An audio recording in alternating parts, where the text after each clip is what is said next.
Jerome Pauline lagi kena hujat netizen. Gara-garanya, dia posting tanggapannya soal kasus hukum mantan Menteri Pendidikan dan Kebudayaan Nadiem Makarim.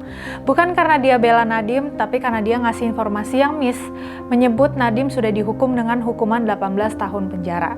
Dia sampein itu dalam akun Instagramnya @jeromepauline.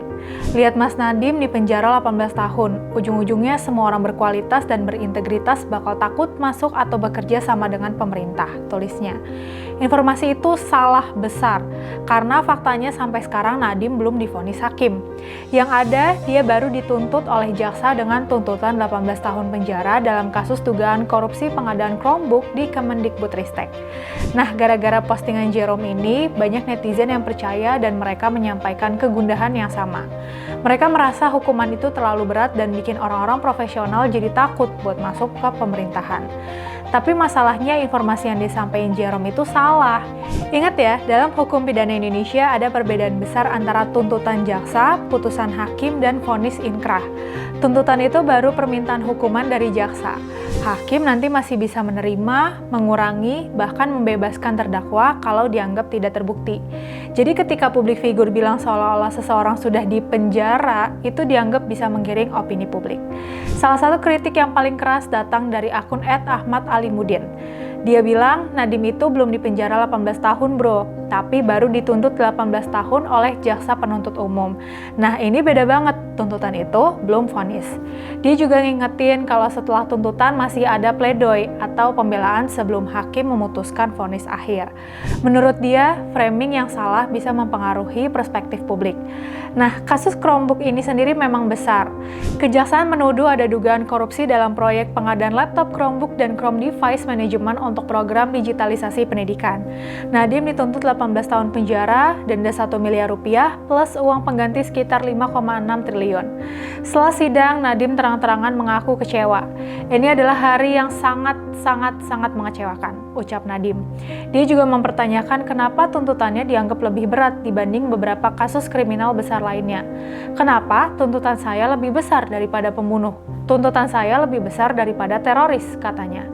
Tapi di sisi lain, ada juga pihak yang menilai langkah kejaksaan masih wajar secara hukum.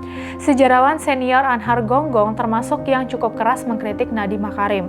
Menurut Anhar, kasus Chromebook itu bukan sekedar soal kebijakan yang gagal, tapi diduga sudah mengandung unsur kesengajaan sejak awal. Dia menilai ada indikasi mens rea atau niat jahat dalam proses pengadaan Chromebook tersebut. Anhar juga menyoroti bahwa pembicaraan soal proyek Chromebook disebut sudah dilakukan bahkan sebelum Nadiem resmi menjabat sebagai menteri.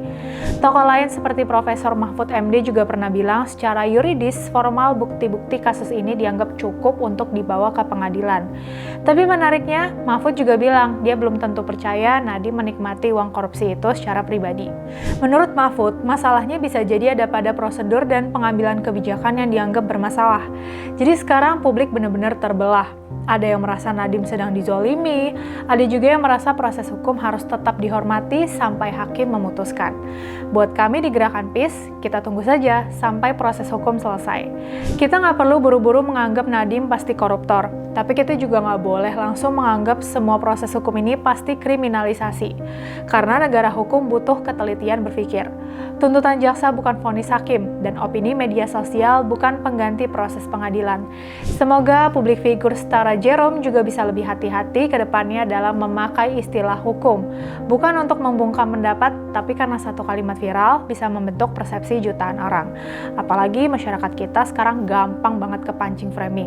Menurut kami, ini juga momentum penting buat ngajarin publik soal asas praduga tak bersalah dan literasi hukum dasar. Kalau ada kritik terhadap kejaksaan atau pemerintah, silahkan. Tapi kritiknya harus berbasis data dan proses hukum, bukan sekedar potongan emosi di media sosial. Dan kalau ada simpati ke Nadiem, itu juga sah. Tapi simpati jangan sampai bikin kita berhenti kritis. Karena demokrasi yang sehat bukan dibangun dari fanatisme personal, melainkan dari publik yang tetap rasional meski sedang emosional. Yuk jadi warga negara yang bukan hanya modal kritis, tapi juga teliti dan gak mudah kemakan framing.